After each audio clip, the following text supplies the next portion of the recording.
Right, I'm recording here. Yeah, sweet. Yeah, that's I always do that. He knows. I don't even know what that does. McCann does it. Like I'm like, well, I don't even know what's happening. Wait, I do it when we're recording in your kitchen or your studio, or Thomas's studio, because like it syncs the audio and the camera up. So I'm just like bang. But then now that we're doing these Zoom podcasts, it records audio and video. So I'm just sitting here like a dick going. Yeah, it looks good. It looks like you're supposed to do it. It looks professional. No, definitely. Keep going. Thomas, are you with us here? Yeah. Yeah. Oh, you kind of froze on me. Right. I'll start off here. Do you want to just take it away? How's it going, guys? Welcome back to Here's the Craic podcast. I'm not going to say the episode because Thomas gets annoyed and I've lost track as to what episode we're actually on. We've got a guest on this week. Tim Gallagher. Some of you may know him as the Honest Online coach. Some of you may know him as the other half of the Drit Civil Podcast. But Tim's agreed to come on and do a wee episode with us. So against my will. Yeah. But I'm here now. It's a testament to if you just message someone flat out for a week, eventually they have to give in and just come on something. But I'm not the best at getting back to DMs, so I apologize. But sure, I'm here now. It's all good. That's like one of my things that I'm like, see, whenever I'll message Thomas or something and like Thomas will just like read it and not reply. And I'm like, oh, that like, has he read it? And then I get really insecure because I'm like, have I said something? Like, is that why he's not replying to me? He must be the biggest overthinker in the world. Like, yeah. It'll be like just like something. You just read it or you'll be busy and then it's like Ross having a panic attack. Like. I'm similar to Ross, though. I like whenever especially McCann's really bad with this. My co-host in the Drit Civil Podcast, I'll send him a message, and it could be an important message, and it'll be like, see, I've sent it 10 minutes ago. He's seen it 7 minutes ago, but it hasn't shown up as seen. I'm fuming. Like I'm messaging him again. I don't care. I need to get answers. Like, see, that's when I start calling. That's when I just pick up and flip it. Thomas, did you see that message? Well, of course she's seen it. But Ross is like the girlfriend of the group. I'm just bad for like reading it when I'm in work or something, and then I'm like, oh, I'll get back that later, and then I just don't like. Yeah, no, definitely. But anyway, you're here now. For those of the people listening or watching and don't maybe know who you are, do you want to give a sort of explanation as to who you are and what you do? Yeah, so I'm Tim, as Ross said. I know I think I know all your names as well. Ross, Shay. Oh, they're on the screen. This is great. This is great. But no, as Ross said, other half of Drit Civil Podcast, me and my mate Aaron McCann. That's where probably a lot of people know me from. Other than that, I am the Honest Online coach. I made that name up myself. Nothing very famous about it, but that's what I go as. And yeah, online fitness coach. Used to own a gym, closed the gym down, and now I just train people online all over the world to get fitter, healthier, stronger, more energy, all the rest. Nice. So all over the world, like where's your farthest client? Well, I've one client in Australia, so worldwide. Oh, you're flying. Worldwide. Yeah. It sounds good. That's why. So you're saying there, you did have a gym and then you moved to completely online. So like what did you have the Honest Online coach for a while, or were you like Honest Coach? Like what's the reason behind the name? No, so out of uni, like I went to uni in Leeds, done sports science, and then I came home. Didn't plan on coming home, to be honest. I did have a job. I used to work with Sale Sharks in their academy, the rugby team, and then I came home with the plan to go back to England over summer. And then I was like, I started doing sports massage on the side, a couple of mates and things like that, and then that built and built. Eventually I had a premises. Eventually I had my own space. And then 4 years later, I had a training studio and a gym and my massage and pretty good business built up. But then in January of this year, I went online because my big thing was wanting to have freedom and wanting to be able to travel. And, the gym was kind of being an OMA. It was kind of holding me back a little bit from, if I took time off, my business essentially stopped. So I wanted to go online, be able to work from anywhere, the typical laptop lifestyle, even though that cringes me out, but, work from anywhere, have a business from my laptop. I wanted to go to Bali for 3 months originally. Then COVID hit So everything kind of sped up in the online world. I was like, right, I'll go fully in the online now. Because I was doing it alongside. So I was doing the gym, the massage, and the online stuff. But you know yourself, if you have a job and you're working on your passion on the side, you can't fully focus on it. So you're doing a little bit of work on it, but it wasn't a business by any means. It was just a hobby essentially.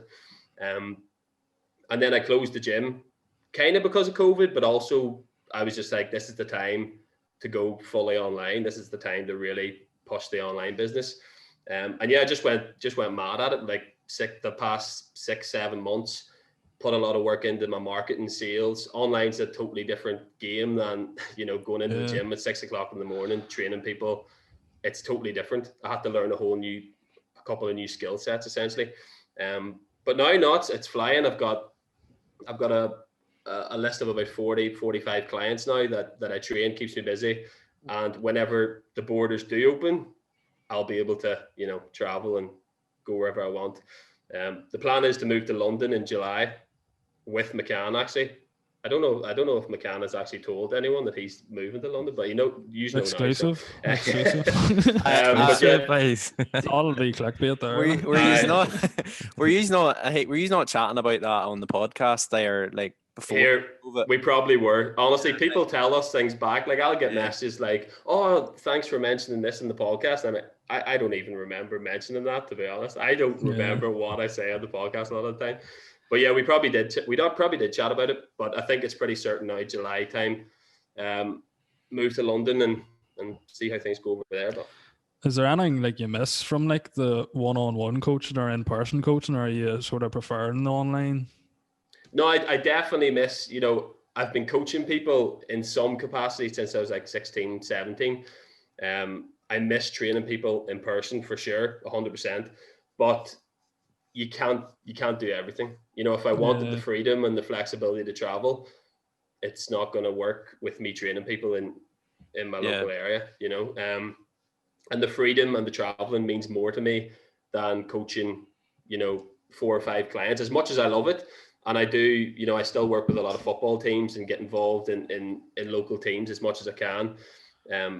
But yeah, no, the freedom side of things is more important for me at this stage of my life. Definitely. Maybe eventually, I'll go back into a role with a team or back working with athletes or general population again. But no, at the minute, the freedom to work from anywhere is the most important thing. Yeah.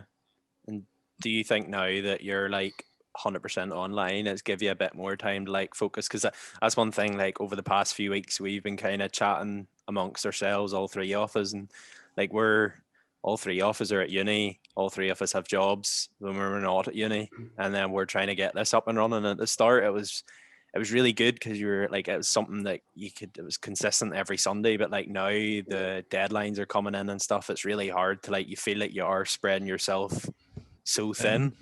But like I think this was always something we wanted to do. Like we always wanted to do the podcast, and we always wanted to kind of like just do something that no one else was really doing, but like just kind of stepping out there and kind of just being like, right, forget, let's just do it.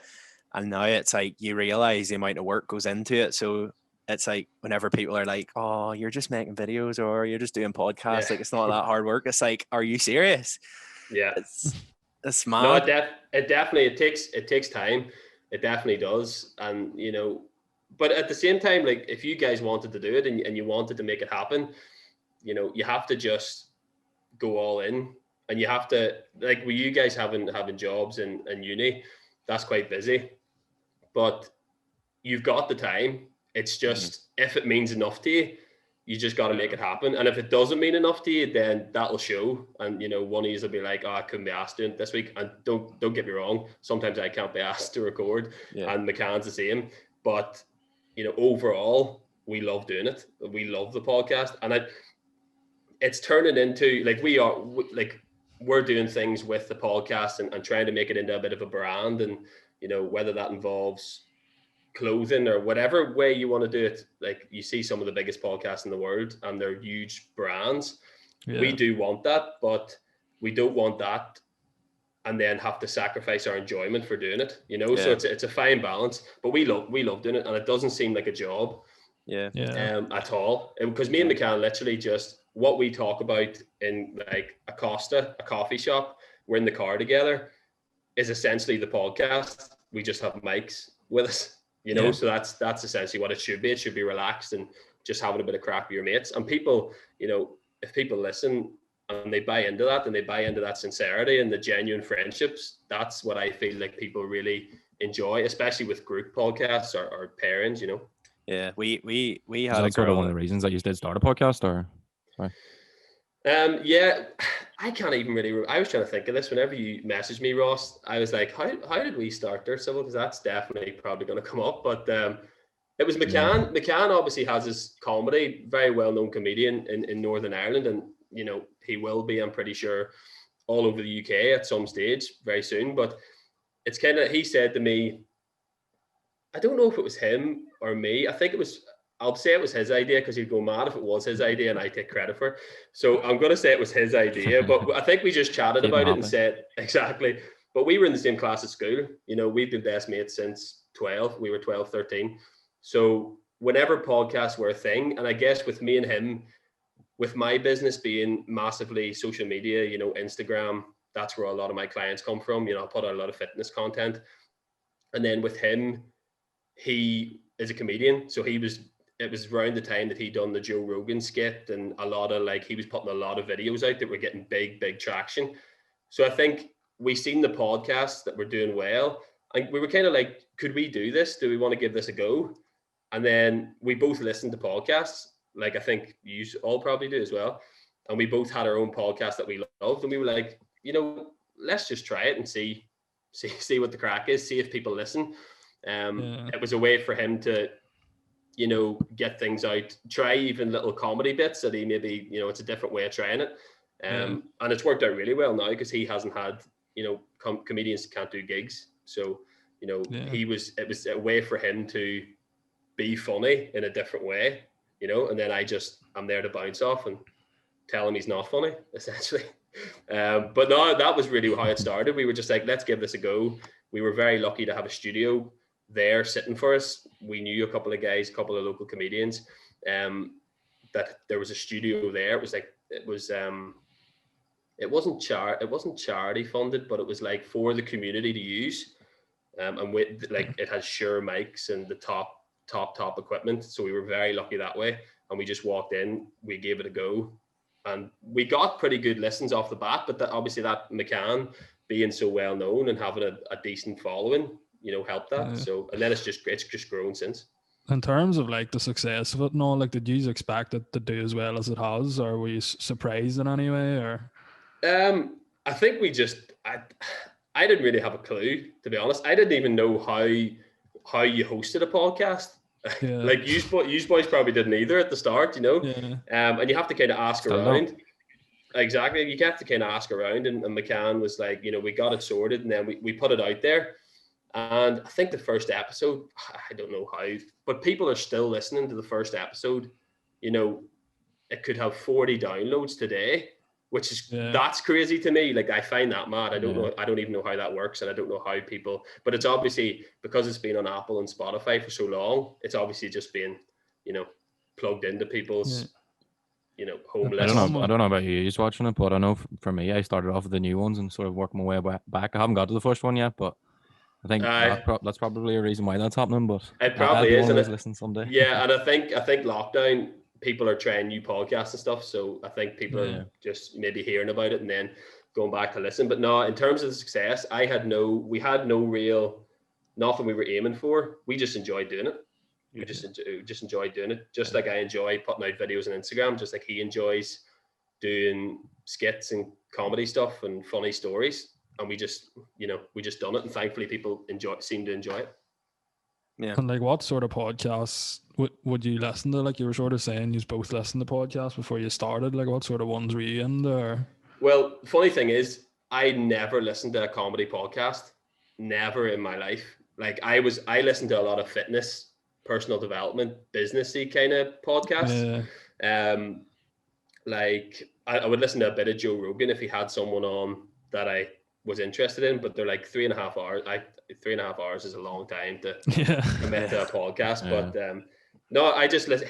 McCann listens to a lot of, comedy podcasts, and again, personal development. We're both very into personal development, and we're trying to strive to do as well as we can in our careers and everything else. But yeah, no, we just listen to a real random mix of podcasts. No real comedy ones. Not that I would call Drit Civil a comedy podcast. McCann probably would, but I see it more as, I don't know what you call it, just two boys slapping, like. But lifestyle, yeah. Although it is, I know. Like at the start, I was pure. I never listened to any podcasts. Like if I was in the car, and now I do. Like, and whenever I had started, it was more Colin Geddes was the one that I had started off with, and then that's how I got familiar with like the likes of Aaron and the other Mickey Bartlett, and like I was listening, and then I had seen Colin Geddes in Ballymena, and Aaron McCann was supporting him, and then I was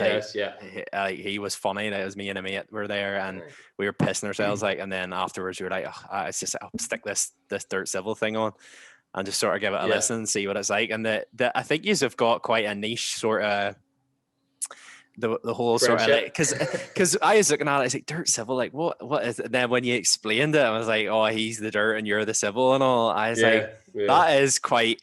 Because there are some times where I'm driving in the car and like I would relate a bit more to you because like I've kind of grew up in like a Christian like household type thing. Mm-hmm. So like whenever like other people are like going on the way like Aaron or something would go on to you in the podcast, like I could that episode where he made you listen to WAP, I was like I could imagine like me being in this exact same position, being like, if my mum hears this, oh my no, yeah.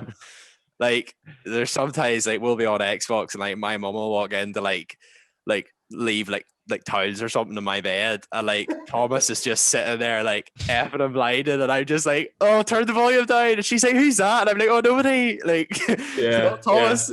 He's a good boy. but yeah.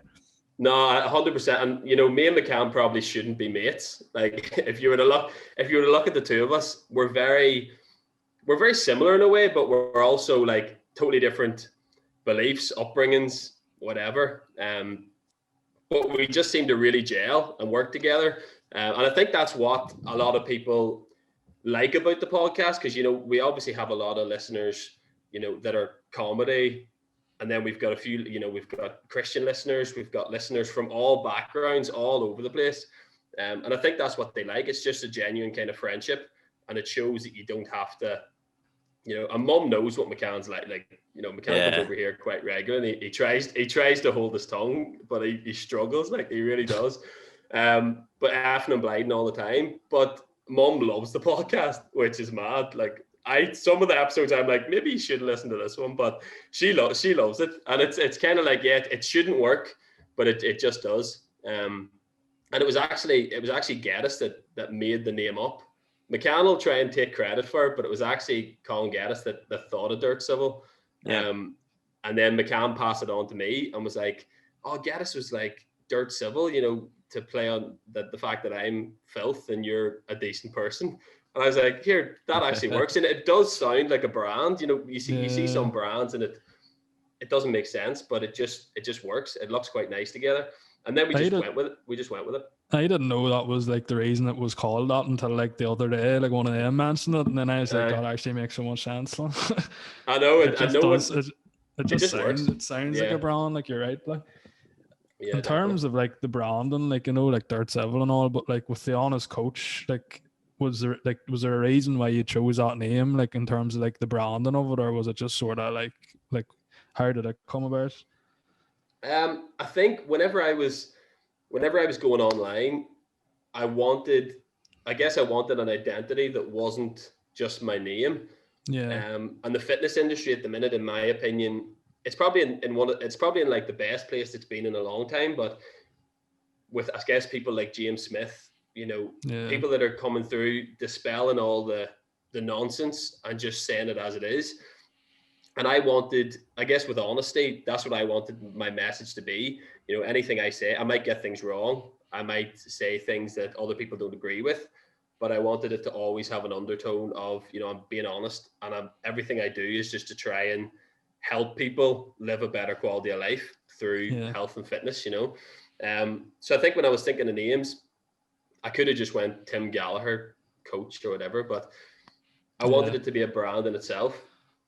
And honesty was just what I wanted to represent my coaching and the way I talk to people and the way that I help people and the way that I do my stories and the way that I do my Instagrams. It's all with honesty and with just being genuine. So I think that it just made the most sense. And it kind of came to me. I was like, I looked it up in Google, didn't see anyone else called the Honest Online Coach or Honest Coaching or whatever. Surprisingly, there probably is loads of people about, but yeah, no, that's really the reason why the honest thing came about. And then it's just stuck. It's just stuck. And it just, I guess it represents my brand the best in one word. Yeah. So that's where it kind of came from. Do you find like coming up with that has benefited you in terms of like your business, like standing out against like other, because like personal trainers and online coaches, like it seems to be a very competitive sort of market at the minute. Like it is. Oh, it is. It definitely is. And the funny thing about personal training is it's really, really simple, but for people to be noticed, they have to say things. And that's why things like keto and shake diets and juice diets come about. It's all, they're all doing the same thing. If you want to lose body fat, calorie deficit, I'm sure you've all heard that 100 times on the Instagram, but it's all the same thing. But to get noticed in such a saturated place like social media, you have to try and you either have to be funny or you have to do, you have to stand out in some way. And some people stand out by telling lies. Some people stand out by, being controversial. Which is common. You'll see YouTube ads of a guy that says pizza helps you burn calories and crap like this. That's just a way for him to get people riled up, and then that's all marketing for him, not the way I want to do things. And again, it comes back to an honesty. Like I feed on the podcast, and I feed on my sense of humor and my personality, and just put it out there. And if people like it, they like it. If people don't like the way I do things or the way that I go about, I really don't care. I really don't. And I stopped caring what people think a long time ago. And I think that's probably why, my business is growing, because I think if you listen to other people, whether like if someone said, if you've done something on your podcast and people were laughing at you, you've done something out there or whatever, it's very easy to go, I don't want to be laughed at. I don't want to be made fun of. But who cares? Who cares? Like it stops a lot of people pushing on and doing what they actually want to do. But I just couldn't care less. And McCann's very, very similar, which I think is why we work. We both have ambition and don't really care about what other people think about us. And we just, if people like it, they like it. If they don't like it, you don't have to listen. You can unfollow me. I really don't care. Yeah. I think that's one thing we learned quite quickly with the podcast as well, was like we were coming in on it and I was kind of adopting that attitude where like, I don't care what people think, I don't care. And then when we started to get a few comments through, I was a bit like, that's hurt. I think me and Shay would be quite laid back and like similar. Like we don't really care, but Ross would like send something into the group chat and be like, "Have you seen this comment?" And you just know he's just triggered. Like he's just it's very easy. No, it's very easy. Yeah, there's I like with regards to it. Growing up, I've always known like if I'm in a room with anybody, like I'm always going to be the person who's like just acting the dick. Like I'm always going to be stupid or silly or like loud or something. But like whenever we're recording the podcast, like I definitely don't hold back in that sense. Like the only thing I would be kind of timorous on is when you breach into it, like we got tons of views for a few comments we made about a certain BBC radio talk show presenter, and nice. Like there was a few times where I was kind of like, here we would need to maybe like just watch where we're teetering here, because like I don't know, I think you let all that stuff get to you where you hear about people being like took up for saying something, or like it comes back to bite you in the ass like 5 years later, and I'm like, imagine that, like just sort of sitting there and it's like, oh here, I see you made a comment about flipping Stephen Nolan licking crisps or something, and then we're just like, oh, and it's the type of thing where it's like you would want to wake up in the morning and be like, oh, here's these group of 3 youngsters in Belfast slagging me for my weight, because like he'd be very quick to victimize people. And to me, that's his business. Yeah, that's his business. Like. I keep on saying, I think whenever like they send stuff in and I'm like, oh, we should probably watch, it's like if I'm of the opinion, I'm like, if I feel like it's gonna come back and bite, like if I feel like it's gonna do more harm than good, I would far rather just leave it. And a lot of the stuff we clip for like TikTok and stuff, it's so funny listening to people like reading through the comments and seeing people's reactions, because when you have like a 10-minute conversation and you post 15 seconds of that, it's so funny how people can just take that completely out of context. Like it was like we posted a clip up of, we were discussing Logan Paul fighting Floyd Mayweather, right? Yeah. 3 boys in Northern Ireland. Like what the frig do we know about boxing, Logan Paul or Floyd Mayweather? But like I think Thomas or something, or Shay had said like there is that 1% where like Logan Paul's a big fella. If he clips him, he could knock him out. Yeah. And it was like, then afterwards we were like, but realistically that's not going to happen, blah, blah, blah. But we posted that 15-second clip, and this guy, come on, oh my, you would have sworn he was like inside Floyd Mayweather's flipping pants. Like, yous are stupid. How dare you say all that? Floyd Mayweather's been a professional, but we were just like, what? Like that's what you want. That's what you want at the same time, though. Like, that's what will get traction. Like, and the social media is a cesspit. Like it is. It's it's full of.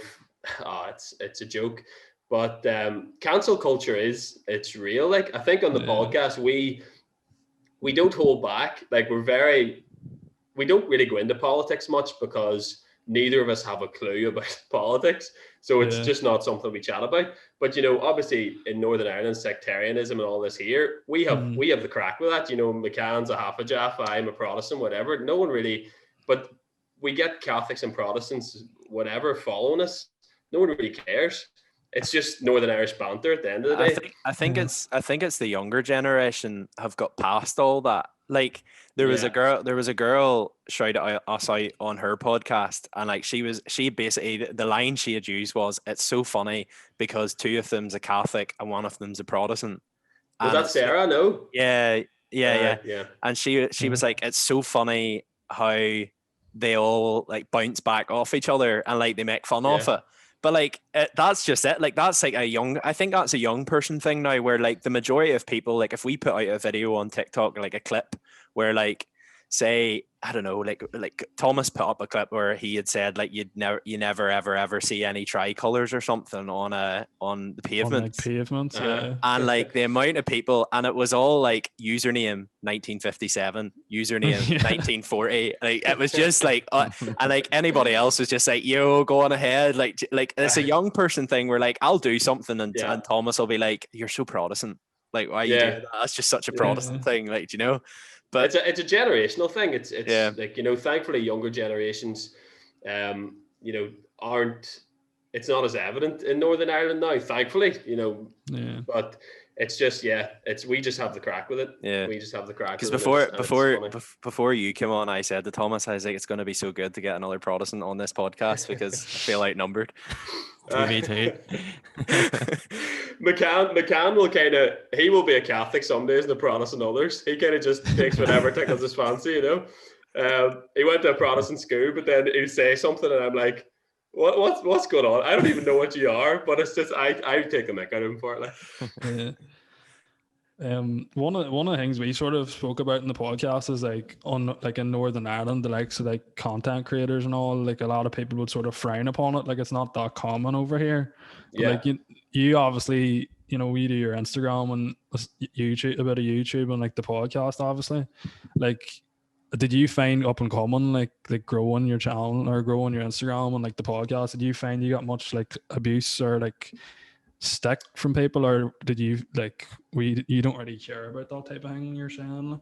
Not that I call myself a content creator by any stretch of the imagination, but I guess anyone that puts out content is I suppose to some extent. But it's I thankfully I got people making snide remarks and oh, what's that YouTube crack, and oh, you're wasting your time and all the rest. But it just went straight over my head, to be honest. Sometimes, don't get me wrong, a nasty comment or something will hit you. No one likes to hear it, but it's just like that really doesn't.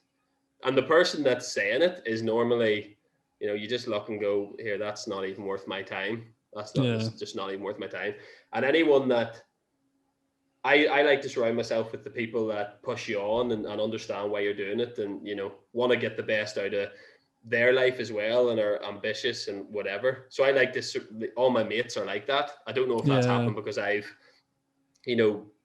haven't picked my friend group like that, but it's just happened. Your friends won't stick about. I don't want people in my life that are negative and like, oh, what are you doing that for? That's a waste of time. So I think anyone that is like that I maybe knew at school, they're just not in my life anymore. They're just not my mates. And anyone that says it outside of that, gives me abuse or anything, like McCann, he gets the odd hate comment because he's on a bigger scale, has more followers and stuff. And he will take that one hate comment and be like, oh, I'm giving up comedy. I'm giving up comedy. That's it. And I'm just like, he'll get 500 good comments and one bad one. But he's getting much better at it. He's getting better at it. I'm like, you're good at what you do. Like, it's funny because comedy all over the place. At that Ballymena show where he was supporting Colin Geddes, there was this drunk guy at the front with his drunk, like, I think it was his girlfriend or his wife or something. But like, I think Aaron had like said something to someone in the audience, and like I was at that show. I was at that show. Yeah. He pointed, and this guy just was like, "Oh, yo, you're trying to get in there or something." Like, just the most immature.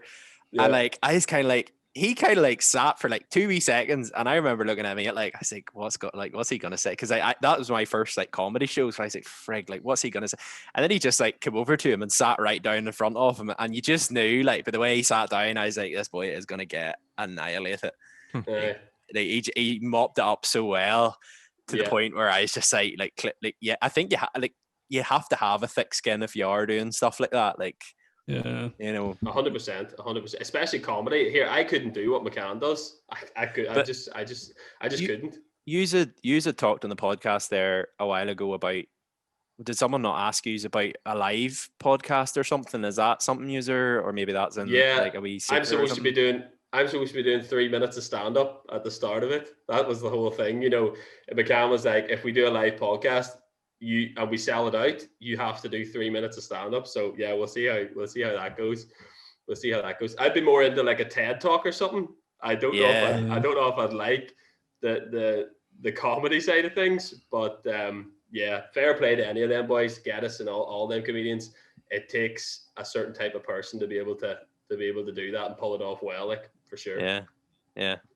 Do you see yourself sort of going down that like sort of path as like James Smith you were saying about, like, the way he does like the sort of speaking on the book and all that crack? Like, is that something you'd be interested in yourself, or? It's really tough at the minute. It is tough, not because I did get a comment last week actually. Someone said, "Oh, you must be watching a lot of James Smith, or you're copying James Smith or whatever," and I was like, right, whatever. I said, "Who's James Smith?" But it's very hard because he's doing it in a way that everyone should be doing it. Yeah. And it's very hard not to come across like you're copying him, because he's just saying it as it is and he's being real. But because he was in there first, everyone looks like a copycat to some extent. But he's very out there about it, like, as well. Like, he's just straight up, He is. Some of the things he says I don't agree with. Like, I don't agree with everything anyone says. And he wouldn't agree with a lot of things I say, I'm sure. But his overall message is right. It is. It's all about enjoyment, and you shouldn't be, getting strung up on really deeply counting calories and affecting your mental health over it and all the rest. But it's hard to, you just have to, I guess you have to be yourself. And I'm very strong with putting my own personality on things, and just, I guess, being Northern Irish helps a little bit because my voice is different. It's kind of a way to stand out as well. But no, you just got to keep doing what I'm doing and just stick to myself. Obviously, I'll be influenced by little things that he says. And there's another guy, Darren, who's his mate, who's quite big on social media as well. And I try to limit what I watch of them guys now. Yeah. So it doesn't automatically feel like if I see something they do and then I do an Instagram story, I automatically sound like them, because that's naturally going to happen. But no, it's just about I just try and be myself and help people in that way, but it's obviously, when that guy said, "Oh, you're watching a lot of James Smith, or you're just a Northern Irish James Smith," I take that as a compliment. Yeah.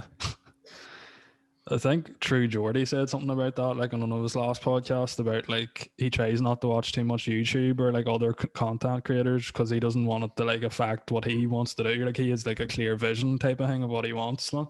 Yeah, for sure. My balls just dropped there. Sorry. So I thought that was like an internet starter there. I just heard like a. Well, we'll say it was, Ross. We'll say it was. Yeah, we'll pass that off. Like, do you use from your? I know we're kind of bouncing, but that's kind of way I think we kind of wanted to go. We're a bounce between obviously you and then like the podcast and stuff. But would you say like? Would you say I know you had said you don't really see yourselves as like content creators. I know that's a bit of a choice word to say. It sounds a bit cringy, but we're influencers. Like, would you yeah like marketing ASOS now or something? Yeah. But what is it you actually do have like a sponsor? Yeah, we do. Yeah. Do you want a discount code or no? But yeah, no, it's. If you mention them here, do they sponsor us? Yeah. Well, I don't know if that's the way it works. Send them our way. It wasn't something that we kind of looked for. I would be very obviously owning a business. I have that kind of business mind where I kind of look for opportunities in a way that, you know, McCann's just very funny, very talented, but he doesn't have any interest in in the business side of it or the branding side of it really. But I guess McCann was trying to lose weight, and sponsors, you know, we weren't really looking for them, but I was like, oh, it'd be great to get someone to help McCann out to lose weight. And then we can mention them in the podcast and we can kind of follow the journey every week, you know? So a meal prep company that hadn't sponsored any podcast before, they're a Galway based company, Clean Cut Meals. And we got chatting and shout out Drit Civil 30% off. But we got chatting back and forward. And then they were like, oh yeah, we'd love to sponsor a podcast. We don't currently sponsor any podcasts. They listened to a few of our episodes and I was like, yeah, McCann's trying to lose a bit of weight. You know, the meals would be really helpful. We'll mention you in the podcast, but we'll follow it on Instagram, things like that. And yeah, I haven't paid for food in 6 months. It's crazy. Class. I know, it's mad. Send them our way. I know it. I wasn't expecting. Like I thought they maybe were going to give us, you know. But I'm thinking if we just start randomly telling people that we're being sponsored, eventually, like you cast. I'm telling you, it's going to work. It's a business mind. You cast more fishing rods, you're going to catch more fish. So log on. Use the code. Here's the crack to get 0% off your first purchase. I know. It never works. The code never works. Yeah. Like, what's going on? Oh, it's the website's down. Yeah. We'll email our guy and I'll try and get. Would you say like have you ever you obviously went to like gigs and stuff as you were saying there with Aaron and stuff, like has anybody ever come up to you, like has anybody ever come up and be like, oh, are you Tim for the Here's the Crack podcast, like, or Here's Craic podcast, the Drit Civil podcast? McCann gets asked for pictures all the time, you know, all the time. Especially when we're about, like, we go up to the North Coast, go to Belfast a lot. He will nearly always get a group of lads, you know, going, oh, there's Buckin McGuckin, or any one of his characters that he's done or whatever, a skit he's done. And I'm always the guy taking the picture, but sometimes you will get like, oh, you know, Drit Civil, or you'll get, oh, there's Tim Gallagher, but not, it's you know, nothing crazy, nothing mad. Some people get pictures with both of us. I kind of feel like they feel guilty and they're like, you might as well get in too. Yeah. But no, it's McCann gets pictures all the time. And then obviously at gigs, we just chat to a lot of people outside and then we're always together. So I think people just see us as, oh, McCann's here, oh, is Tim here? You know, it's just the way it is. It is strange though, whenever like you do like listen to a podcast, or if you do like listen to like a band or something, like, and then you do actually like see someone, because I was driving up to Belfast one day to literally record a podcast, and I was driving past, they know this story because I came into the house and was like, oh, here, you never guess what? I was driving past Nando's and I was listening to Drit Civil, and I think it was that episode, like Ann Summers, it was very recent, and I was like I was driving past, literally I just looked out my window and I seen this guy standing beside Witherspoons, and it was Aaron McCann. It's just like, That's so weird. I turned the volume down. I was like, I don't like if he's listening, I don't want him to feel like, oh, what a creep beer driving past. Like, hello there. I went into them. I was like, that was the weirdest moment ever. Like, I was listening to him, and then he was at the other side of the street. I was like, this is very strange. But I know it is crazy. Like it's mad because people get to know so much about you and your life. And people will say to us when we're out, oh, such and such you said on a podcast. And I was like, as I said, like sometimes I'm like, I don't even remember saying that. But people come up to you and people will message me on Instagram telling me things that I've done. And I'm like, how do you know that? And then I forget, oh yeah, we talk about everything on a podcast every week. So everyone knows a lot about your life, but it's fun as well. It's quite funny, and it's quite good to see people that kind of get to know you on a personal level without having never met you. It's weird. It's weird, but it's nice. Yeah, fair enough. Just whenever you mentioned Nando's there, that's reminded me. You know the way Nando's do a black card? Will you be getting a black card for the more? Oh, here. I wish. I wish. I would. I'd sell a kidney for a black card for the more. I'm telling you. But I know that would be unbelievable. I don't know what our ultimate sponsor would be, but a black card for the more would be. Yeah, it'd be actually quite dangerous, and it would be counterproductive. We got clean cut meals to help McCann lose weight. I feel like the black card for the more would only worsen things. It would only make things worse for both of us, not just McCann. I feel like if you were to get a sponsor, like if in the distant future, if anybody came to us and was like, we want to sponsor your podcast, I would be like, A, are you sure it's our podcast you're talking about here?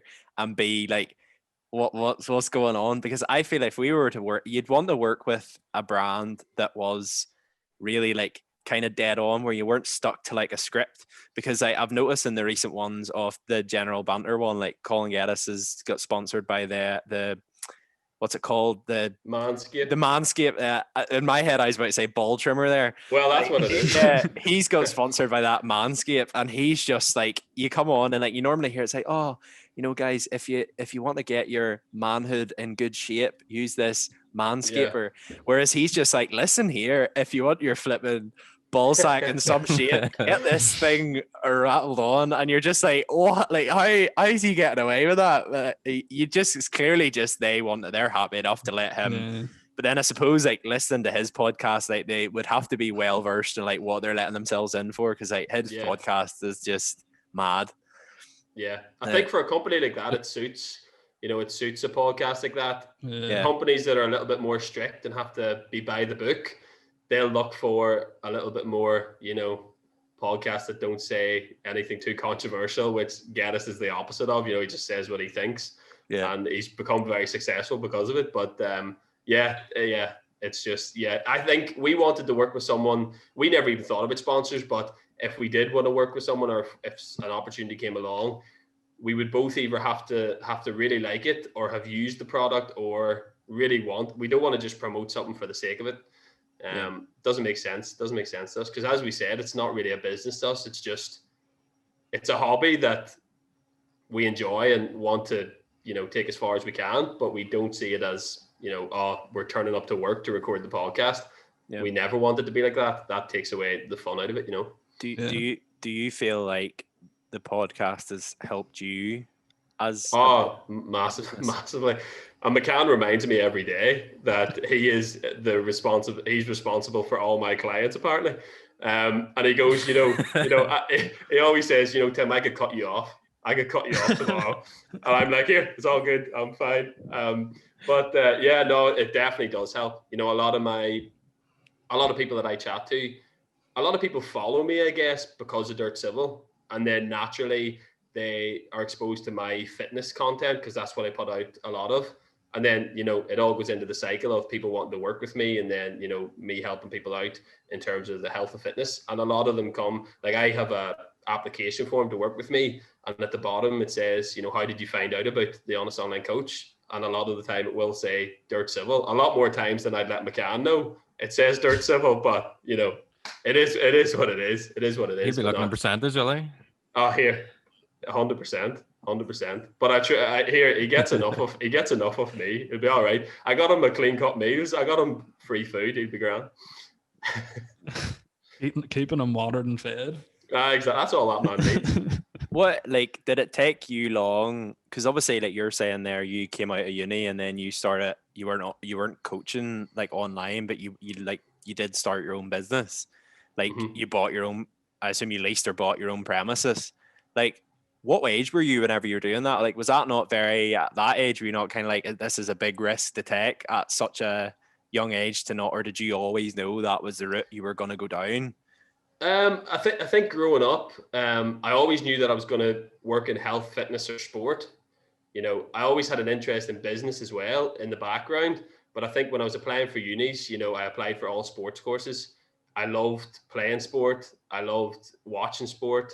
I loved health and fitness. You know, I always wanted to get a six pack, whatever, you know, what everyone goes through when they're younger, whether it's to impress girls or, you know, whatever crap it was for back then. But I always wanted to be in, like, I was always into health and fitness. And then when it came to going to uni, I was like, right, obviously health and fitness course. I never really knew what I wanted to do. I kind of had in my head that I wanted to work with a team, like a professional team. That's really why I went to England. And then I got the opportunity to work with Sale Sharks, work with Leeds Rhinos for a bit as well. But ultimately, I didn't want to take a job in a sport. And, you know, that would have been a long-term career probably. And I would have always regretted not trying the business because I always had an interest in business. So I thought, right, I'll try the business. If it doesn't work, I can then, you know, any skills that I learn off on my own will only benefit, you know, if I want to go back into sport or work in sport. But yeah, my dad brought me up going to car boot sales. I was selling sweets at school, believe it or not, far away from health and fitness. But I've always had that kind of, I guess, I don't like saying entrepreneurial mindset because it sounds kind of cheesy, but I've always been the kid at school buying and selling phone cases. I think I sold Harry Potter DVDs. I think I sold Westlife albums. Nice. I think I was burning CDs at home, and then I was putting them into a case and selling them in school. I don't know how many I sold, but yeah, that's how it started. A long way away from where I am now. I haven't sold the Westlife CD in a long time. But yeah, you could make a clean fortune from. I'm not sure about Westlife CDs, but like no, it's a bit out of fashion. In school, I remember. I don't think I've sold a CD in a while. Never mind you. No, exactly. And in like secondary school, I remember I was like one of the first in our year to get a job because I was like just so like I want to get a job, I want to go out, I want to buy a house. By the time I'm 20, I was just so tunnel vision. So I worked for this wee like second-hand mobile phone shop. And at that stage, you know, the glass screen protectors, yeah, they like came out, they were freaking huge. This whole thing, like, oh, I can drop my phone and it's going to crack this glass and not crack my screen. Everybody's like, I want one, but no one wanted to pay like 20 quid for it. Then I realized I could buy like packs of 5 on eBay. They were the heap of dung. I have like, honest, they were crap. You blew on them and they would have broke. But I remember buying like a pack of 5 for like £2. And coming in for like iPhone 6, iPhone 5, and just coming into school and doing them on my locker for like £6. And it was just like, I came home, I probably made about 30 quid from it. But like, because my mom and dad were like, here, you better watch what you're doing there just in case someone twigs on. Like what if someone breaks their phone and they're going to hold you responsible? And I was kind of like, be all right. Yeah, don't give out. I hope you weren't giving out warranties in your locker. Like 5-year money back guarantee. But yeah, that's funny. Is there anything else we have? We have a list of questions written down here. What sort of advice would you give like the likes of us who are only sort of like starting out with like podcasts, or like anyone else who's like sort of trying to start out like? Literally, I think, like, as I said, if you don't have a funny mate, which I was lucky to have, like, if you're going to actually try and grow it, it is consistency, and it sounds boring. And, you know, I chat about it a lot because health and fitness is the exact same. If you want to get into shape, you're going to have to do it for longer than, you know, 2-3 months. Anyone can do something for a month, but it's if you do it for 6 months, 12 months, 3 years, 4 years, 5 years, it will work out and it will be successful. You just gotta stick at it. And I think a big part of that is doing something that you enjoy to do.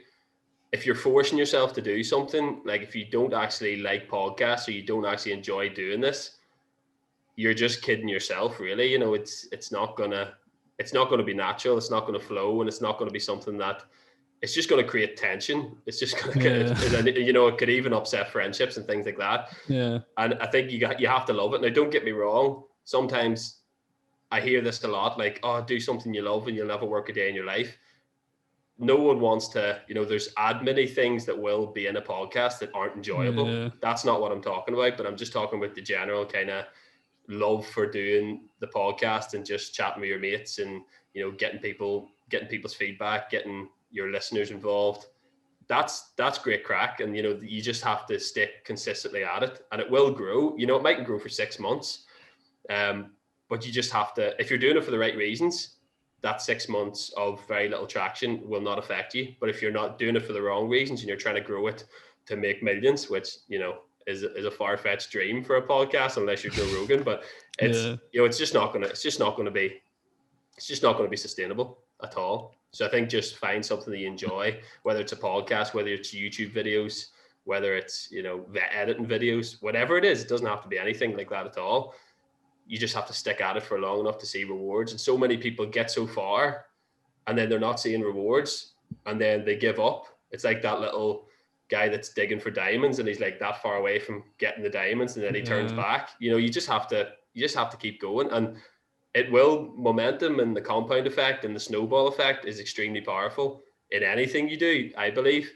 So yeah, it's just sticking at it. As boring as that sounds, and as Gary V and all the rest will say it time and time again, people just need exactly. People just need to hear it. And it's, you know, it's the same as fitness. People want this magic shake or pill that's gonna help them. But that's why, you know, sometimes it's pretty boring, but it's like, you know, you just have to eat more than you move. You just have to eat less than you move. It's pretty basic, but people just don't want to do it for long enough to see results. Yeah. Have you that was one thing with us. Sorry, that was one thing with us. Like whenever we started out, we weren't getting much like attention. And I know after like a couple of months or so, we started to get like comments and stuff, and DMs and stuff. And I found that was one of the most rewarding things for us. From doing this here, just yourself. Like, have you any like reward, like things that were quite rewarding for you whenever you were doing the podcast? Loads of things.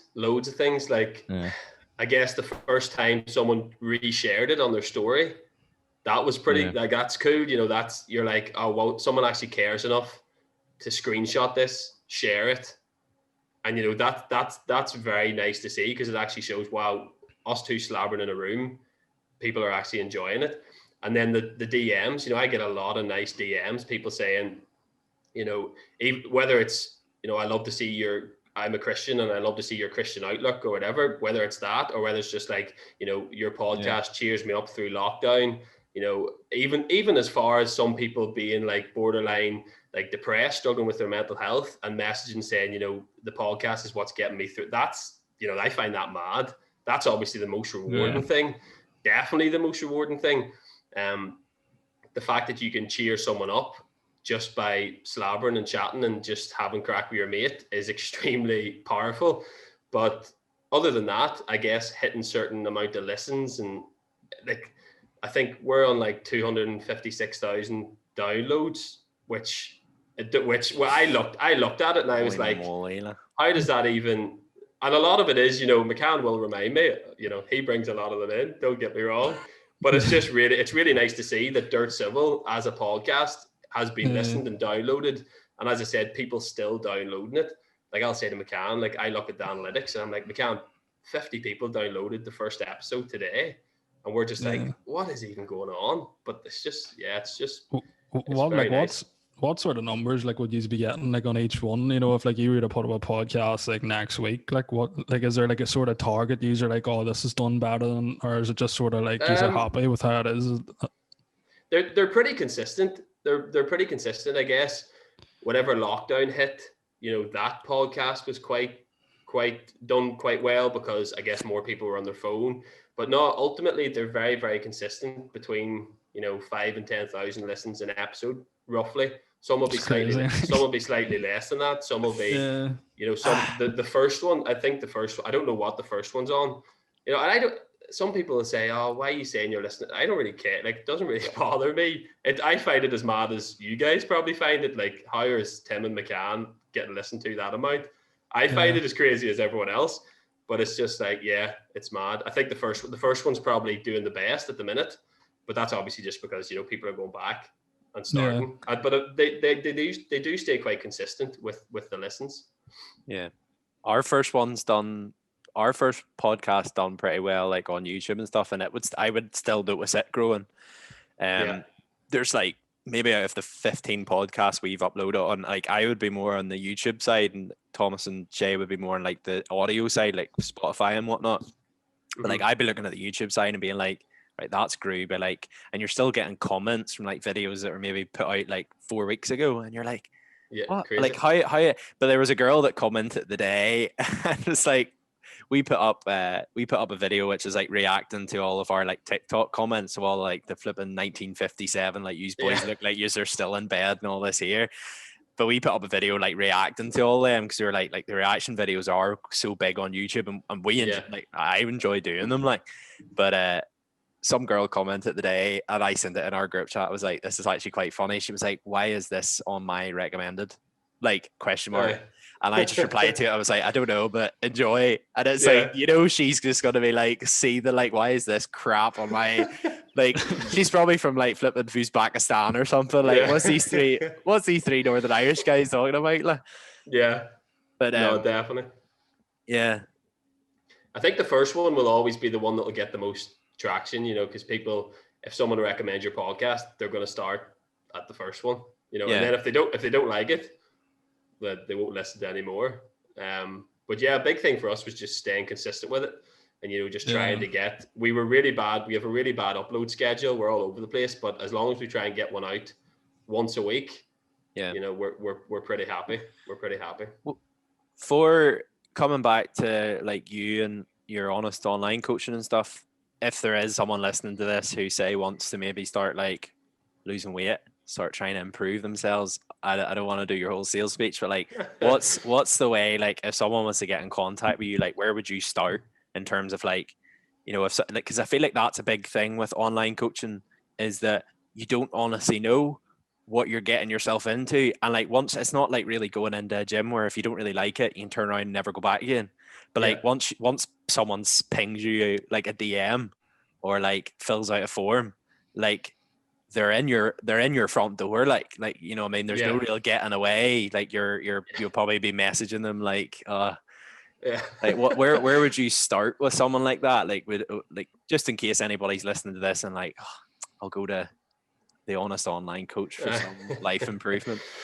Well, I'm not a salesperson by any stretch of the imagination, like, I'm the furthest thing from it, but I guess you have to buy into the person. So like, the first place would be Instagram. That's where I would put most of my content. Facebook, I repurpose everything from Instagram on my Facebook, but Facebook is a bit of an older audience. It's not, you know, the engagement's shocking. You know, it's pretty much Facebook's like a pay to play service now. If you don't pay for ads, like, you know, you won't get seen. It's you might get the odd message, and I still value it as a like, I still put a lot of stuff on there because, you know, you never know who might see it. But Instagram is where I post every day, whether it's a story, you know, a post on the grid, you know, whether it's me chatting, a poll, whatever. So that's where most people will be exposed to me. And most people will probably watch my stuff for a while and then think, oh, you know, I want to work with this guy. And if I don't think I'm the best fit for someone to work with me, I'll have no problem sending them to someone else. Like, say if someone comes to me and it's not really like, I specialize in fat loss and I love working with athletes. So they're my two, I guess, specialisms or specialties or whatever. So if someone comes to me and they want real focused help on their nutrition, or they have a real specific problem, like, I have a lot of mates and I've built up a big list of friends that all work with different people. So I'll happily send them, because ultimately I know this probably sounds like balls. You're like, oh, Tim, you know, you're just trying to sell your program, but that's not why I got into it. And whether people want to believe me or not, like, it doesn't really bother me, but I would rather they got help. And if that's from something I put out on Instagram for free, great. If it's working with me, great. If it's working with someone else, fantastic. I message people all the time. Like, I work with girls, but not many. I work with more men. I have a bit of a mix, but, you know, sometimes a girl will want to work maybe with a girl coach, And I have someone that messaged me and they were like, you know what, I'm going to work with someone else. And I seen her she put up progress pictures, and I messaged her and was like, look, that's amazing. Like, that is quality. She's improving her life, whether it's through me or someone else. That's ultimately what I want, you know, and I want to impact as many people as I can. So whether they work with me or someone else doesn't really bother me. But yeah, no, essentially Instagram, DM, like, you know, if you wanted to work with me, it would be message me on there or email me. You know, that would be the two main ones. But Instagram's where I would get most of my traction, definitely. Yeah. So if anybody's looking to lose some fat, Tim Gallagher 95. Fair enough. Or the Honest Online Coach. You know, that's my client page where I put up everyone's transformations and results. Yeah. But or go on to McCann's page and just, you know, look at some of his pictures or some of the stuff he shares. But if you're like sort of if you have that attitude, I think you'll probably go further, because if that sounds so weird, if you have that attitude where it's kind of like obviously you need money, like, do you know what I mean? Like that's a given, but at the same time, if you have that attitude where it's like, right, this is what I want to do and this is how I want to do it, and you stick to that, I would say more people will gel to something. That's, I suppose that brings it back to the whole honestly online coach thing, is that like, look, if you don't like, if you don't work well with me, or like, you know, if I feel that you're better off going elsewhere, like you'll send them elsewhere, and then people are probably most likely in the future to maybe recommend you to someone else. Do you know what I mean? Yeah, no, definitely. And that, as you say, it is a business, and obviously I want my business to be successful, but I ultimately want to, you know, I feel like if I provide value on my Instagram, you know, as much as I can, and just relentlessly work to provide value and help people, you know, and that will ultimately sort out my business side of things. That's the only marketing I can do. The more I help people, the more authentic I am, and the more real to myself I am, the more people will want to work with me. People see through lies. Like if I was, you know, if I was going on and just trying to sell ebooks and, you know, cheap programs and 30-day shreds and things like this, not that there's anything against anyone doing that, but, you know, if I was doing it in a way and I wasn't showing up in my stories, like I show up in my stories whether I'm feeling good, you know, I'm a pretty positive guy, and I think that's what draws a lot of people to me. But sometimes I'm not having a good day, I'll put it in my story. People are just following my life, and if they feel like I'm someone that can help them, great. If I'm not the right person to help them, you know, that's fine as well. But I get a lot of messages from people asking advice. I'm happy to give free advice as much as I can. You know, I'm not going to obviously do a full 12-week body transformation in someone's DMs. That's, you know, it's a premium service for a reason. You know, and that's what I pride myself on. Like, it's a top level coaching service, but I'm happy to help out where I can. And I never say no. I find it really hard. Obviously I get messages about the podcast and, you know, about fitness. I try to get back to everyone, and I normally voice note everyone. I don't really type. I like voice noting so I can really get my point across, and I can help them as best I can. And people appreciate that. I put a lot of work into, you know, getting back to people, because ultimately, the more people I help, the more my business will grow, you know, and that's just a given. People will see through if you're doing it for the wrong reasons in anything, in any aspect of your life. It's funny because like whenever I had messaged you about the whole microphone thing, I honestly was like, he's probably not, like, this is nothing to do with fitness, so he's probably not going to reply. And literally like 10 minutes later, there's this voice note came through. I think that's kind of like what I'm kind of twigging that on now, because like from what you're saying, the whole honest online coaching and like, you know, helping people and stuff, like even if it's completely unrelated to fitness, it was just like 10 minutes later you were straight back, and it was like, right, that information is useful. So that's fair enough. No, definitely. And I hate, you know, some messages I'll miss, and I do hate it, because I don't want to make people, obviously, you know, I see the messages I get, but that person only sees me. And if I don't respond, I don't want them to think, oh, you know, he's just not responding because he doesn't want to. So I do try my best to get back to everyone and help out where I can. But, you know, and thankfully it's manageable at the minute. You know, I'm not no McCann that struggles to gets messages every day. But I just try and get back to everyone. So definitely, if you want advice, message me on Instagram. I will get back to you. Might take a day or two, but I will try my best. Has any of you got anything else to ask? We have a few Instagram questions that will maybe to round the whole thing off.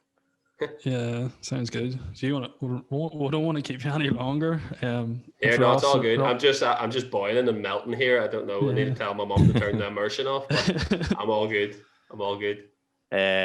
So we had a few people ask a few questions. One of them was about your break in Port Ballantrae. I think I've spelled that wrong. Any good food spots, even though nowhere's open? Yeah, when McCann was called, he thought we were going to Donegal. I don't know where he thought we were. That man doesn't get out of Oma much, but he messaged me and was like, here, McCann, I booked a house in Port Ballantrae. Will you head? You know, it'd be good to get away. And he was like, I no bother. Then he messaged me back saying, man, I don't think we'd be allowed to go here. Like Ballantrae and Donegal or Ballina or somewhere he was. I don't know where he was. Ballina. And he was like, man, aren't they on lockdown or something? And I was like, no, just you. I'll just collect you and just bring you there. That's all you need to worry about. But yeah, no, one thing, Port Ballantrae was great.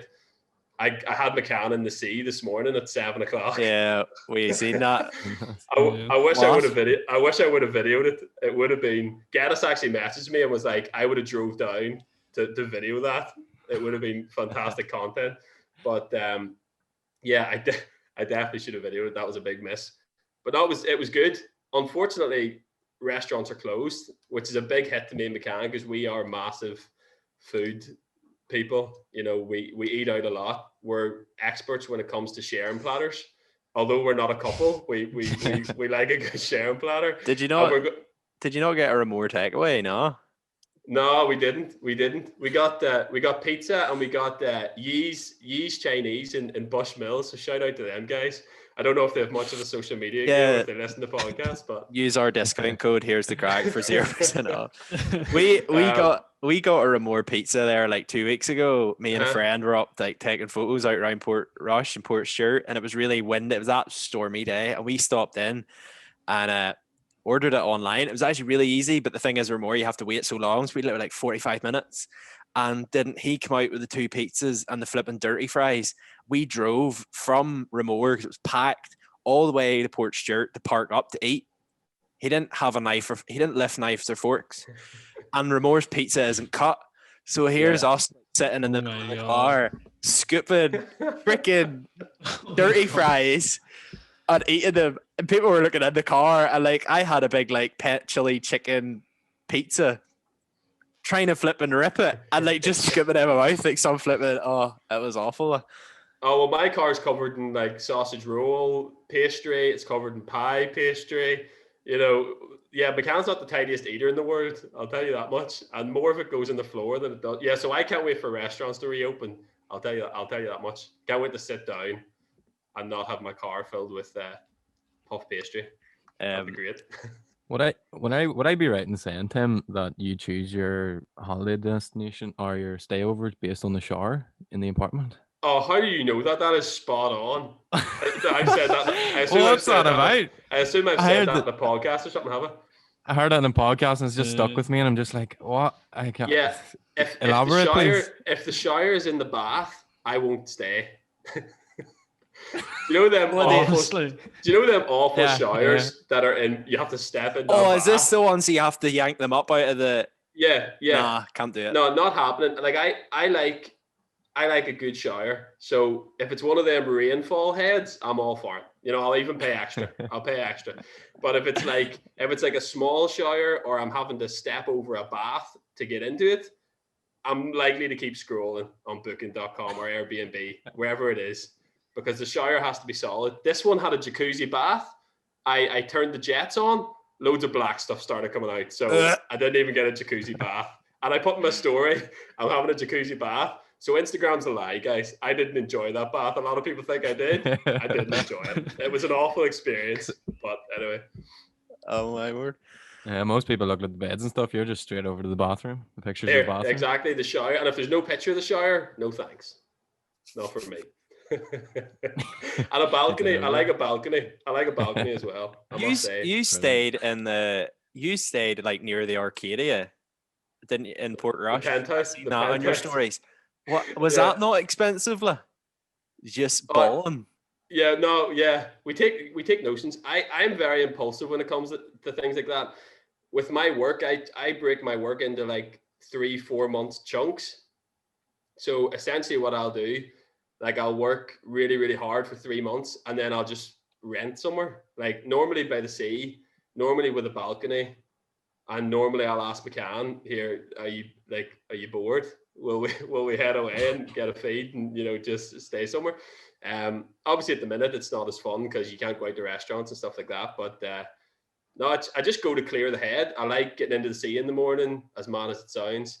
I like going for runs. Took McCann on a run yesterday morning. I think he's still recovering. He might have had a heart attack, a small heart attack, but he's all good now. We got him recovered.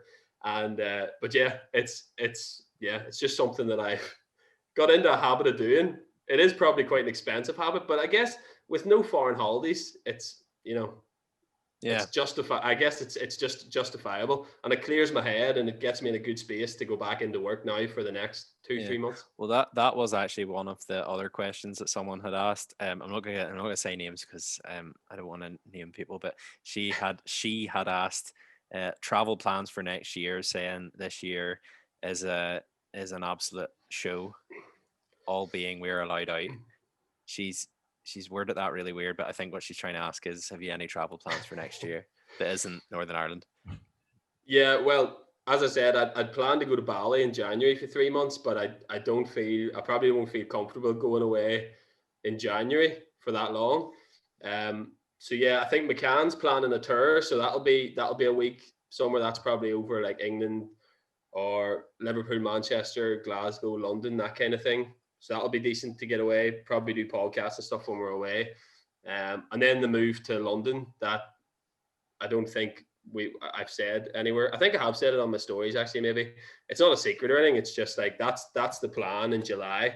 But other than that, no holiday plans. It's weird. It's a weird time. It's hard I don't even think I'd feel comfortable on a plane at the minute. So yeah, maybe a few more trips to Port Ballantrae, maybe Ballina. You know, that you can't get that. I sell machinery to farmers, lah. So, do you? And I flipped in Ireland, and like they send like an email in to tell you where they're from, and I'm like, you're from Ballina, and they're like, no, it's Ballina. And you're like, very offensive. I can imagine. Oma gets mispronounced quite a lot. When I went to uni in England, my English mates called it Omag for quite a long time, and it was quite infuriating. But I got over it. It's all good. Someone had asked here your go-to coffee order. Flat white normally, or an Americano with oat milk. I know, you know, bougie oat milk, whatever. Shay's coffee orders are very exotic because he's only really got onto it. Yeah, Shay, frappuccinos or something. You need to pull up a seat. As much sugar as possible. Yeah. I went to get a coffee the other day, but like I'm just used to the Starbucks coffees, you know, those like caramel macchiatos and all that crap. But I went into an actual. Yeah, I like a caramel macchiato. To be fair, a caramel macchiato. It's good shit. Very sweet, but it's, you know, it's decent. Yeah. So I went into a shop the other day to get one, and it was, you know, just like those. It's Frank and Honest. Yeah, they're good. One of them. I just got a latte. But it was a latte. It was just a latte. There was no like vanilla latte or anything. So there was like the pumps. Yeah, they have the pumps and all. I was sitting at the pumps. I was like, 2 pumps. Taste it. No, not enough. I think by the end of it, I must have had about 20 pumps of diabetes. Just screwing the lid off. I give it to Eve, my girlfriend, to taste, and she was like, "That is fucking that's poison." Like, but I was just like, "No, that's perfect. That's perfect." Like it was spot on. It's a good way to get into coffee, to be fair. Like I think everyone starts with probably sweet coffees and then eventually gets into like, I like a flat white, or I'll go for, it depends. Like an Americano, if I'm feeling like I would need a little bit more of a pick-me-up. And flat whites are so small. It's pathetic. Like you have it drunk in like 20 seconds. That day we went into Starbucks before we recorded a podcast, the whole pigeon flipping incident, which is another story which we'll not go into because literally you'll be here for hours. You came to me, Shay, and was just like, I was like, well, what coffee did you get? Because it was like, it literally looked like a freaking masterpiece. And like, to me, you went through this whole thing, and I was like, literally, did you just walk into the shop and say, "Excuse me, what is the thing that's going to keep you behind that counter for 20 minutes, Megan? I'll have it." You went through it. I was like, what? How did that? Like, oh, some people are mad about coffee.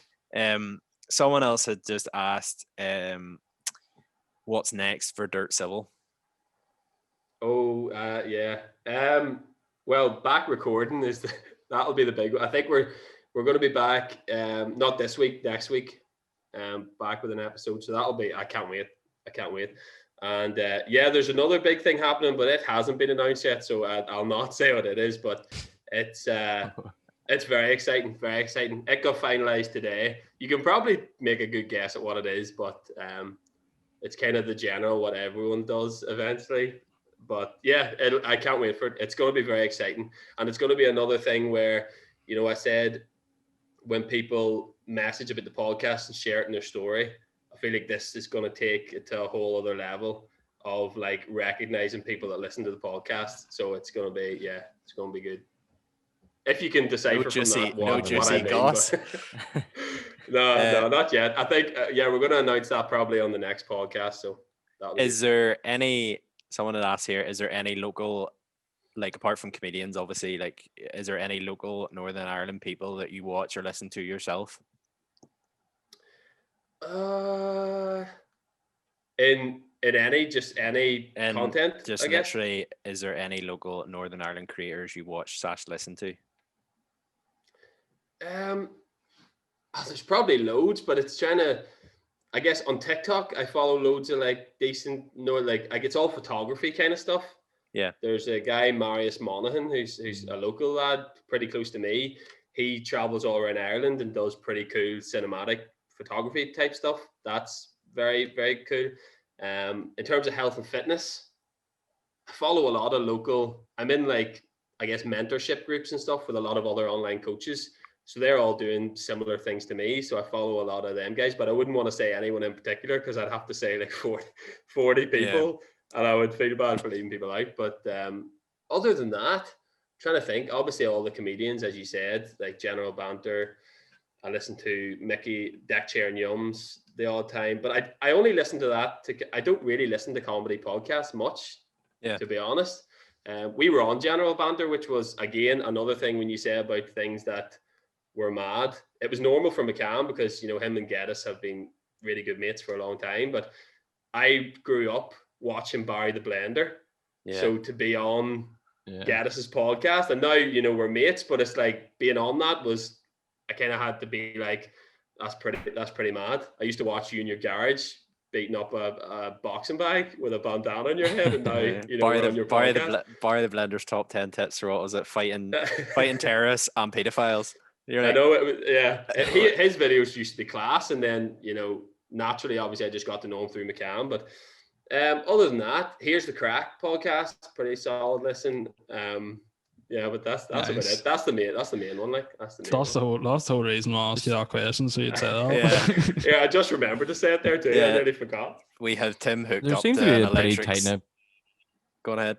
Sorry, there seems to be like a pretty tight knit group there. Oh, sorry guys. There seems to be like sort of a pretty tight knit group there between the comedians up in Northern Ireland, like the likes of Geddes and a few of them. How did that sort of come about? Yeah, it's really tight knit. Geddes was probably the beginning of it all. You know, he's been about for years, and you know, he was probably the pioneer of, especially that whole. Obviously, you have people like Patrick Keelty and things that are like comedians, but they weren't doing podcasts, they weren't creating content. Geddes was the beginning of them viral videos with Barry the Blender and things like that. And then it's Shane Todd with his Holy Lands. Shane Todd with all his characters and, you know, his Mike McGoldrick. He has shows on BBC, Mike McGoldrick, things like that. And Shane was probably around the similar times to Geddes actually. And then everyone kind of, that's the group of comedians now. You know, they've done shows together, the General Banter Squad and stuff in Ulster Hall with a lot of them together doing stand-up. But yeah, they're a tight-knit group, I guess, just because, you know, they all have such similar interests, and Northern Ireland's a pretty small place, and there's a lot of big comedy fans here, so it naturally they've built a really good following because people love the Craic over here and they love It's very niche. It is very niche what they do. Like it's you kind of feel like when you're listening to them podcasts and stuff, like Colin Geddes' podcast, like I don't know, it's very weird because like if I am listening to like that, there was one where him and Mickey Bartlett and Aaron done one in like a pub.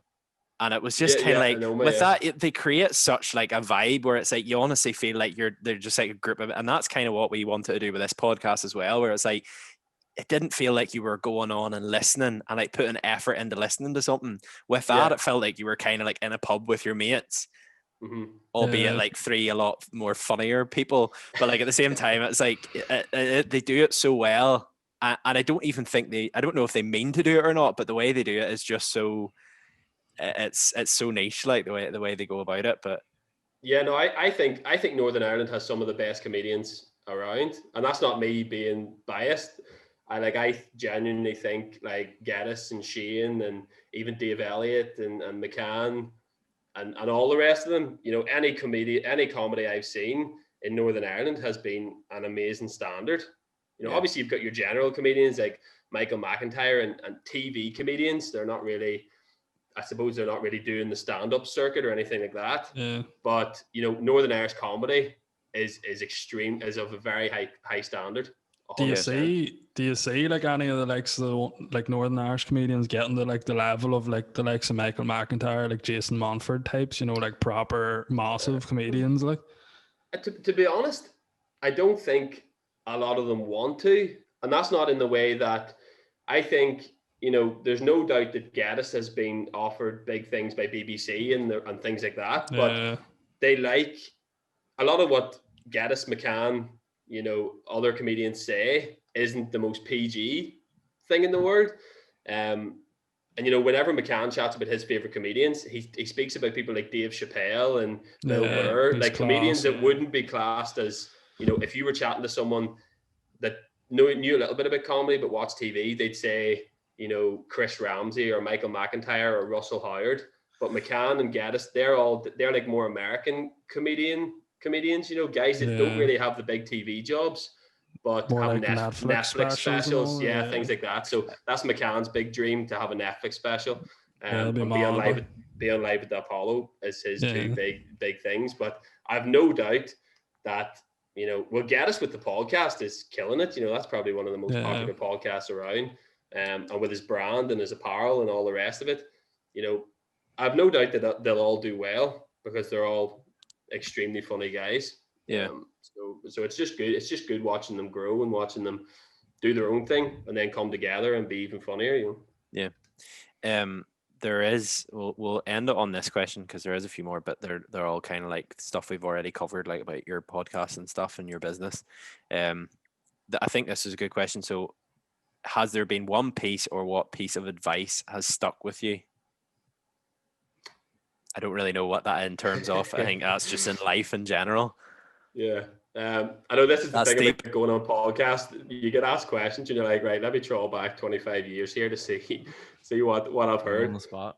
But I would say it would be probably off top. It probably would be not letting yourself get influenced by what other people think about you. I know I've spoken about that a lot, but that's literally probably the reason why, you know, not that I've had, you know, everyone defines success as different things. You know, your success is different to my success. And, you know, no one has the same, everyone has different goals. But I think if you can get rid of that negative outside opinion and surround yourself with good people and push on and get to where you want to be, you know, your success might be a certain level. Then someone might want to go even higher than that or whatever. But it's not for anyone else to say what your success is. So I think it's just don't let anyone else put you off, because it ruins so many people's ambitions. Like every day, whether it's online bullying or someone saying you're stupid, and now with social media being so huge, it's so easy to get disheartened. But if you want to do something, you know, just make it happen, you know, and stick at it. Consistency is key at the end of the day. And I know I sound like a broken record saying that, but it is, you know, as boring as it is, you just have to stick with it. And no one else, you know, someone else that says, oh, you know, you're stupid, it's not going to benefit them. It's not, you know, it's not their life. You do what you want to do and you push on and you define your own success. Don't let Sandra or Karen from down the road Karen. I just call him Karen just because classic. But don't let someone else put you off doing what you want to do. And it's very hard to do that, and you got to develop a tough skin, but you'll be a better person for it. It's all character building at the end of the day, and you just got to push through, persevere, and make sure you're doing it for the right reasons and enjoying it, and just stick at it. Yeah, fair enough. You can clip that. That could be a TED talk right there. Clip nice words. Here, if you end up in a TED talk after this by some amazing grace, you can thank us for that moment. We'll put it 100%. I'll use that. I'll clip that and use it in my show reel. Has anybody else anything, or we'll maybe let you go because we've been on here for a while. I can't feel my arse. I'm not gonna lie. But no, we'll wrap that up there. If anybody is wanting to find you, Instagram, honest online. Yeah, it's Instagram Tim Gallagher 95. Tim Gallagher's unfortunately taken. I've tried to get it, but it's not easy to get. Exactly. Well, he's got one follower. It's quite annoying, but he's not very active. But yeah, no, Tim Gallagher 95 with the Honest Online Coach, and then listen to Drit Civil. Easy to find. And I guess Drit Civil is the only other place to go. Best podcast apart from, here's the Craic up there, but kick away. they're very close. They're very close, but totally different things. Yeah, they're very close. In their own right. They're very close apart from the 9,500 odd viewers extra you seem to get. Yeah. As I said, get a funny comedian mate. Just plug them in there. Plug in the funny mate, and you're maybe that's mine. That's gonna be my next. That's gonna be my next venture. Is just spam the absolute crap out of either Colin Geddes, Mickey Bartlett, or McCann, or Shane Todd. I'll just keep. You could just give us a Linda McCann for a while. Yeah. I can ask him. I can ask him for sure. Send him our way. We done another podcast, the Dole Cast, with two young guys. Dan Houston and I can't remember the other guy's name, but it was good crack. And McCann actually wasn't supposed to be on it. I'm the guy that everyone gets because McCann's harder to get. But I was actually on that podcast, and McCann jumped into the Zoom. So sorry I couldn't organize that. But McCann's funny. It's funny because whenever we were kind of we've been wanting to get guests on. And we had one guest before you, and we've a couple of other guests kind of lined up. But the guests that we're kind of wanting to get on is people that, I don't know, you kind of want them to be. I was kind of confident messaging you because you obviously do the Drit Civil podcast and stuff. So I thought he'll probably be a lot better on Zoom. But there's other people who maybe haven't done anything like that before. And I'm kind of thinking they would probably be better in a room with us where it's kind of they feel a bit more comfortable. Although I don't know how three of us are going to make them feel at any more ease, but do you know what I mean? But it's funny because we have put up is there anybody you want to see? And to be fair, I don't want to be rude to him. Nobody has mentioned Aaron or Colin Geddes. It was I think bearing in mind it's not 500 people have mentioned you, but I think there was a good 3 or 4 people did say, Tim Gallagher, influence guys. It's just influence, it's just being positive. Yeah. So you've piggybacked your way up to the top. Well done. Yeah, clout chasing. It's just using McCann for clout. Just get me up there. But no, I can ask McCann. I can see what he's doing. He definitely has time. I'll tell you that much. He has time. It's just whether he does it. But he is normally. He doesn't like saying no to people either. But he just decides to not read the messages, so he doesn't have to say no. That's all right. But he doesn't even read my messages. So I don't know what chance you guys stand, but. Fair enough. I'm just expecting a message from Clean Cut Meals after this. Just saying. Yeah, it's great. Here's the great. crack. I'm going down to eat a beef bolognese now. I would say that. Here's the crack 50. We'll probably get more discount than usual. 30 was a push. 30 was a push. But yeah, no, thanks very much for coming on. Taking the time and stuff. Yeah. Cheers. No, I really appreciate you asking me on. I know I'm big time and I'm hard to get, but I like giving back to the community. I know. Nice that you've stayed grounded. I know. Here. Someone actually asked me to fill in a form. We were doing a Zoom thing with mates, and they asked one of the questions was describe Tim in one sentence, and I said about myself. Extremely talented and humble, so it is what it is. No one else described me as talented or humble, by the way. Yeah. But actually, when I think about it, but before we started this podcast, Tim was like, your PayPal payment hasn't went through yet.